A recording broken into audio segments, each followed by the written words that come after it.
Caribbean Newsline is brought to you by the Barbados Tourism Marketing Inc.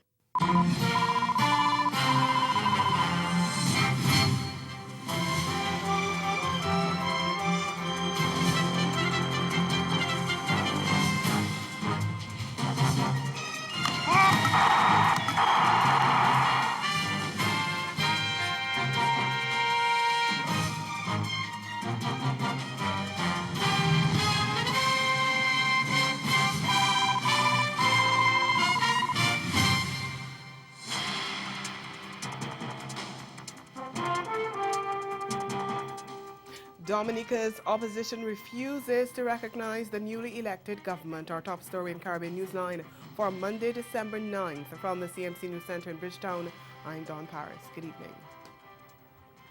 The United Workers' Party, UWP, has refused to accept the results of last Friday's general election, saying it was rigged, and it's calling for fresh polls. The Dominica Labour Party, DLP, secured a resounding victory that saw it taking power for a fifth straight term, this time with 18 of the 21 seats in the House of Assembly. The other 3 went to the UWP. But in a video message on social media, opposition leader and UWP leader Lennox Linton, one of the party's 3 successful candidates, said the DLP had stolen the election.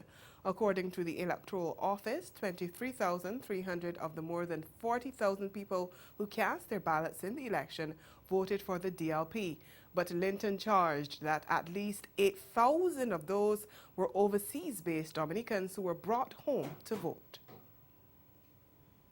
This illegitimate result renders the election null and void, and it renders the government null and void. We will not recognize this government because it is the result of a stolen election. That's where we stand. We, in the United Workers' Party, consider that the 3 seats that we hold were properly won, because they had nothing to do with bribing or bringing in any overseas votes. We submitted ourselves to the requirements of the constitutional rule of law and were elected as the representatives of our separate communities in the Parliament of Dominica. Those who stole elections in their separate constituencies will need to answer for what they have done, because what they have done is wrong. Stealing elections is not right. And the people of Dominica must rise up and stand up to make sure that those who have done wrong to Dominica, those who have moved purposefully to pervert democracy and subvert the will of the people in Dominica, must be made to pay for it. Well, the opposition leader said the UWP had taken its concerns to regional and international election observation teams monitoring the polls, but nothing had been done to ensure a free and fair election. But observer missions from CARICOM, the Organization of American States, OAS, and Commonwealth had said the results reflected the will of the citizens. And the United States Embassy congratulated the people and government on the outcome of the polls and said the U.S. stands ready to work with Prime Minister Skerritt and his government. But Linton was adamant that the DLP did not deserve any congratulations. In our collective responsibility for the advancement of global civilization, we should not elevate skullduggery to a virtue by congratulating those who succeed with dishonesty. Similarly, we cannot recognize governments where ruling parties pervert democracy, subvert the will of the people by stealing elections. And so we don't recognize this government that has come as a result of the theft of the elections of 2019. Meanwhile, Prime Minister Skerritt says he will address the issue of electoral reform within 100 days of his cabinet taking office. He was sworn into office on Saturday for a 4th consecutive term, hours after he led the DLP to election victory, and his cabinet will be sworn in on December 17th. The issue of electoral reform was one of the most hotly debated topics on the campaign trail, with the opposition pressing for reform before citizens went to the polls. And Skerritt says he will deal with it. Recognizing that there are differences of opinion as to how the process should go forward, it is my intention, as indicated, to invite a Caribbean jurist to chair a commission. And our intention is to also invite other partners in the hemisphere to assist us in carrying the process forward. And there'll be both private and public hearings, and those who want to share their views will have an opportunity to share their views. And that coming out of these consultations overseen by this commission and chaired by these jurists, we can agree on what the legislation should entail to usher in electoral reform. Still in Roseau, tourism officials have confirmed that cruise ships are returning to the island following last week's cancellations, which were triggered by the violence that marred the election campaign. Prime Minister Skerritt had reported late last week that several cruise liners had stopped visiting the island as a result of the unrest. But Director of Tourism Colin Piper says that in addition to the return of the cruise lines, flights that were called off have resumed.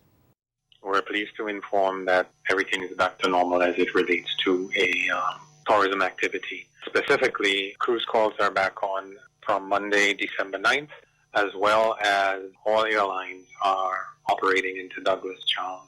Seabourn had canceled for 2 days leading up to the election, had rescheduled a number of flights in order to continue serving Dominica. But as of today, December 9th, have indicated that they will revert back to the original schedule, departing San Juan at 3:15 p.m., overnighting in Dominica, and departing the following morning at 7:15 a.m. So from our end, the Ministry of Tourism and Culture, Discover Dominica Authority, and all stakeholders, as it relates to visitor activities, it's back to normal, and we look forward to putting our best foot forward and continuing to attract a number of cruise passengers and visitors to experience what Dominica has to offer. In other news, officials in Haiti are investigating an incident in which the country's Consulate General in Santiago, Judith Xavier, was detained and questioned by officials in the Dominican Republic. In a statement, the Ministry of Foreign Affairs said authorities of both countries are seeking to clarify the status of a vehicle in which she was detained.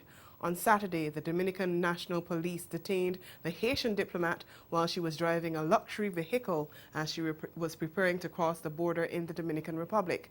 Media reports said the vehicle had been registered in the name of an alleged member of a money laundering network, and a joint investigation by the Dominican and Haitian authorities had been launched into the matter. The Foreign Ministry said the results of the investigation will be made public as soon as they are available. Still to come, more concerns being raised about the effects of the ongoing drought in the region. Stay with us.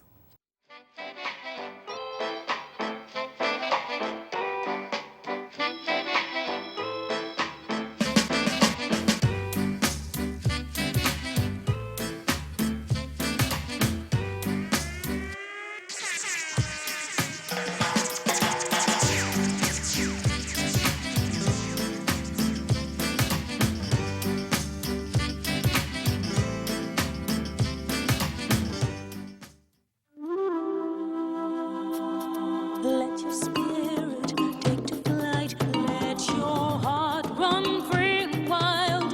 Find your soul in Dominica, the nature isle.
Continuing with the news now, there's another warning that limited water availability will be a major concern for the region by February next year due to the long-term drought in several Caribbean countries.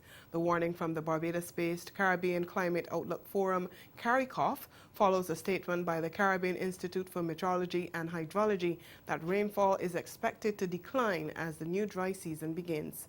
Part of the region has already been suffering from drought conditions in recent months, and in its summary for the 3-month period ending February 2020, CARICOM said the evolving long-term drought is being felt in Barbados, Belize, and Cayman Islands, while other regional countries could be faced with possible continued drought. And for the period March to May 2020, CARICOM says indications are that the second half of the 2019-2020 dry season may end up drier than usual across the northern part of the region.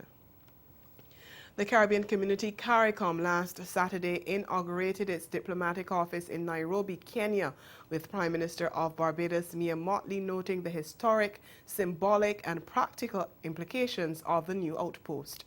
CMC's Kenton Chance is in the East African nation and filed this report. Prime Minister Mia Mottley said that the Caribbean and Africa have been separated not just by the Atlantic Ocean, but also by centuries of division.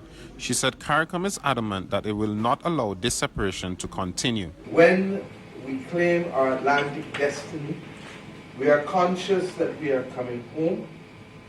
We are conscious that we are igniting the bonds that may have been sparked by our predecessors in North Atlantic capitals, but born out of common values and a common battle.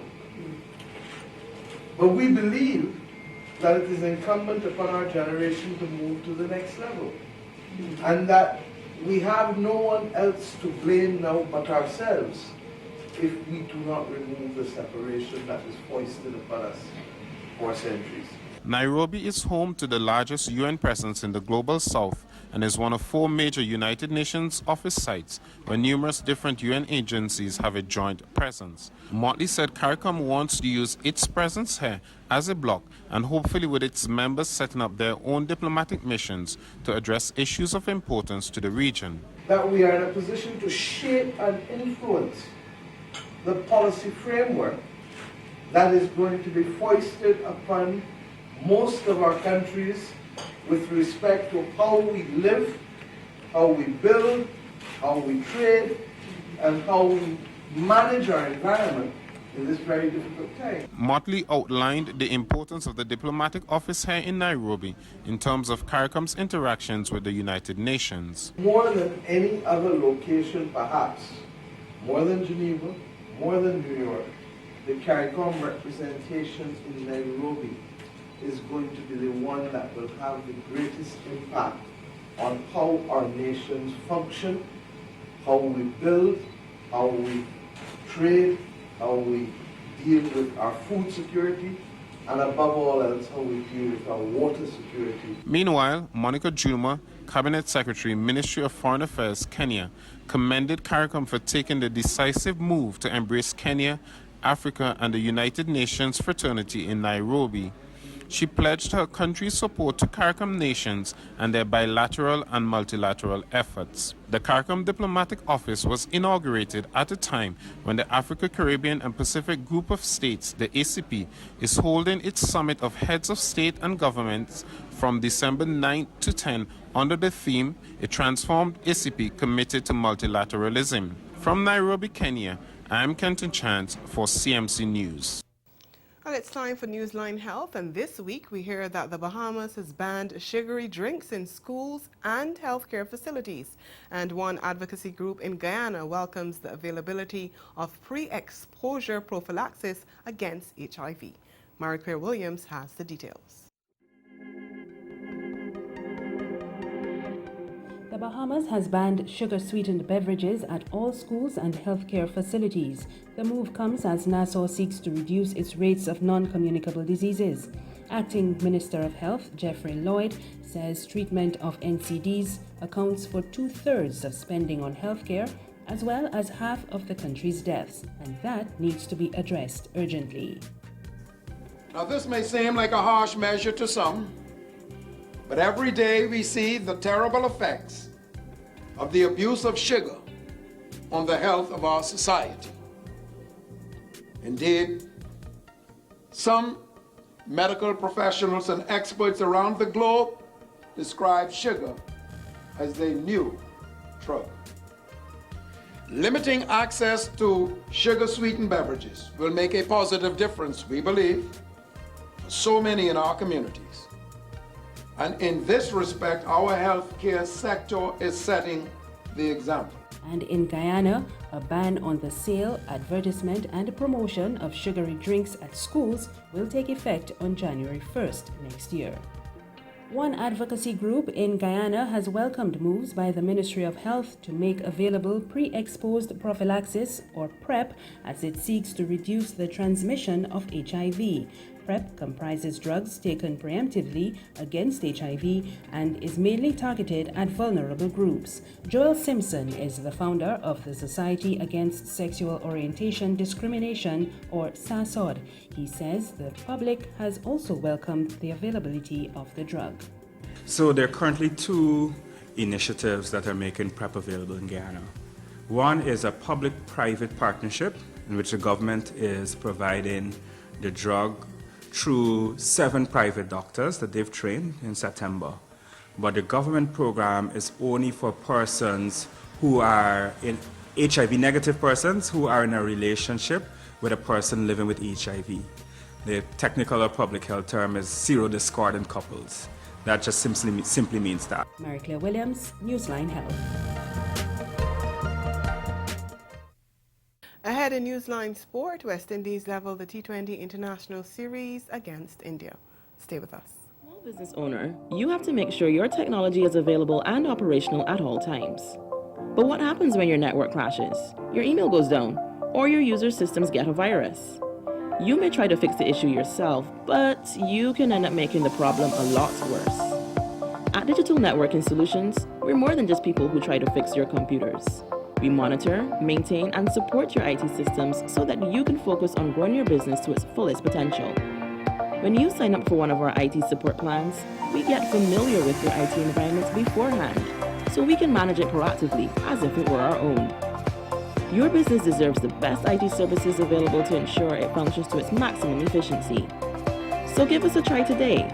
Email or call us, and we will give you a free network assessment to determine whether now is the time for your small business to adopt Digital Networking Solutions for a smoother, more reliable network experience. All meaningful, substantive, philosophical education is valuable to us, whether it is Asian, whether it is European, whether it is African. It is extremely important. One must examine, and like CLR did, all avenues of thought. Now, one must have a certain integrity with regard to the things that you do believe in and work with. Advancing our development agenda through innovation, industry, and investment. That was the theme for the Tobago Economic and Business Outlook Conference 2019. This year's conference examined solutions for some of Tobago's most pressing economic challenges and provided an update on the island's development agenda. We chose this theme because we firmly believe that innovation, investment, and industry are integral to advancing our island's development.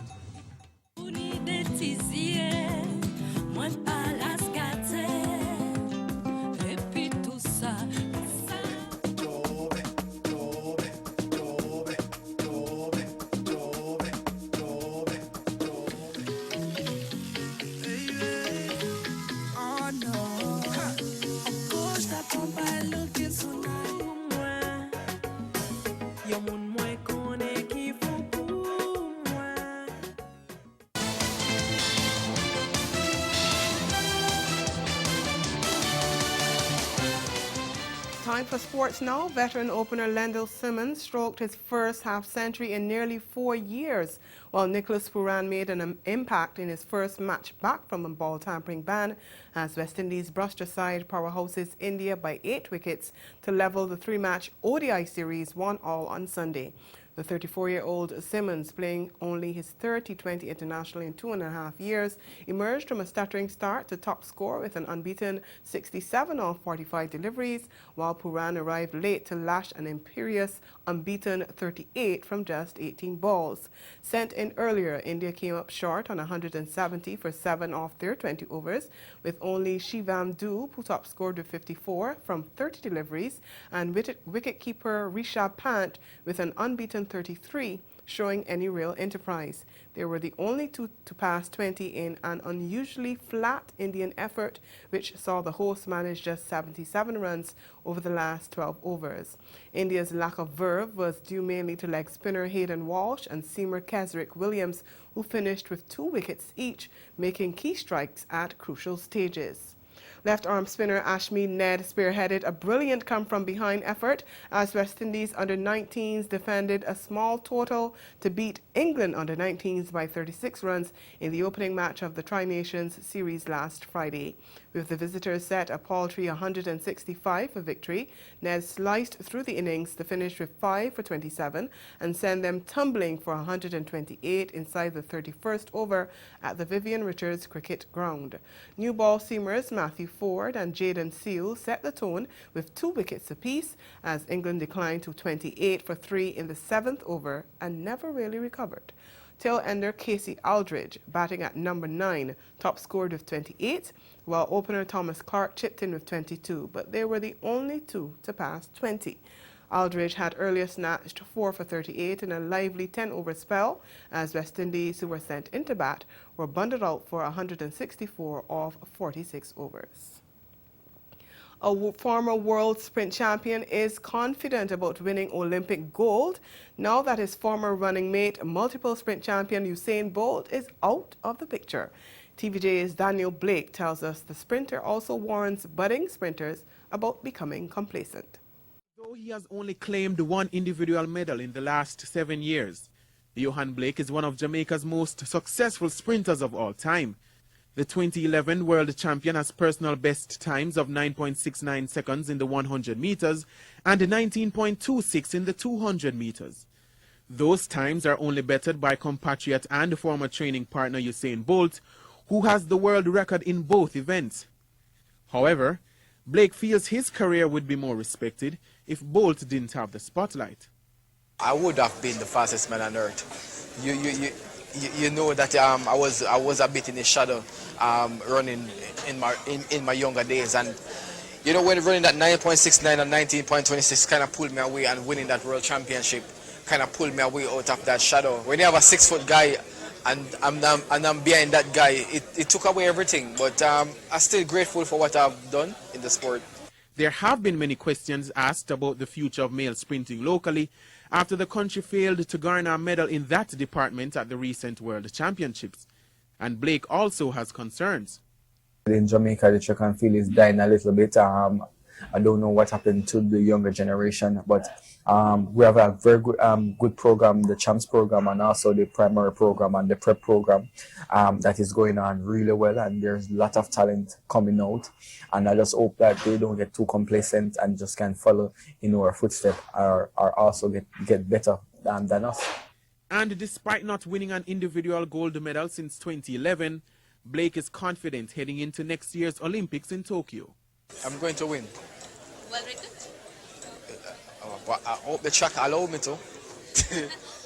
Blake was doing a press run in India where he was promoting the Road Safety T20 series, which takes place in February. And finally, in horse racing, Barbadian jockey Patrick Husbands picked up his 82nd victory and $8 million in earnings after he captured the Ontario Lassie Stakes at Woodbine. Partnering with 2-year-old filly Curlin's Voyage for the $125,000 purse, Husbands crossed the finish line by a nose in a time of 1 minute 43.86 seconds. Here's Woodbine's Robert Geller with the call. Ready to run.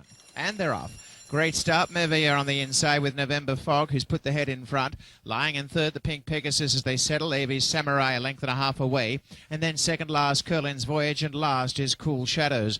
Racing out in front is November Fog. Leads 3 parts of a length to the Pink Pegasus. About 3 lengths away third, Merveilleux. A break of a similar margin, AV's Samurai and Curlin's Voyage. And at the back is Cool Shadows. Racing with the lead, November Fog will take them into the back stretch with the Pink Pegasus 3 parts away second.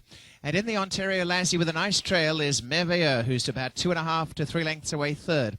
Curlin's Voyage is back in fourth, a length AV Samurai, and on the inside, Cool Shadows 1.5 away last. About 7 lengths covers the field, if that, and they start the run towards the 4.5 with November Fog in front by 2 lengths, the Pink Pegasus. 1.5 to Merveilleux, Curlin's Voyage the outside, AV Samurai the rail, and last is Cool Shadows. Inside the half mile and still out in front, November Fog by 2.5, the Pink Pegasus. Starting to move up is on the inside, Merveilleux. Around them, Curlin's Voyage is coming home well as they make their moves. On the rails, AV Samurai, and getting to work is Cool Shadows, taking off from the back. Inside the 5/16 they come in the Ontario Lassie. Out in front, November Fog. Merveilleux pushing up in the centre. Curlin's Voyage the outside, the rail AV Samurai and Cool Shadows the widest. At the top of the lane, November Fog. Merveilleux, Curlin's Voyage, they lay it down, the trio. Merveilleux in front. Curlin's Voyage the outside, and they will go stride to stride. Curlin's Voyage and Merveilleux, neither will give an inch. Curlin's Voyage just in front.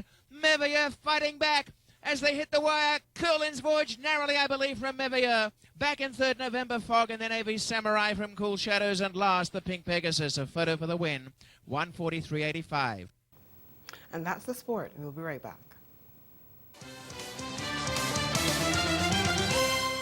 Caribbean Newsline is brought to you by the Barbados Tourism Marketing Inc.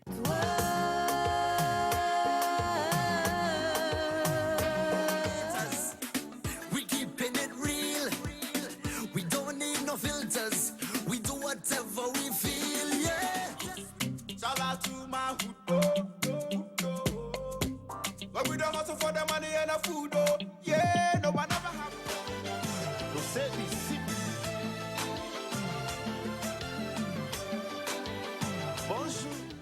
You may have heard that you should have disaster supplies on hand, but what should you pack?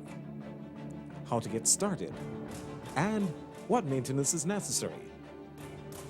Disaster supply kits should include preserved or canned foods, clean water in sanitized containers, at least 5 gallons per family member per day, extra medical supplies such as insulin, inhalers, blood pressure medication.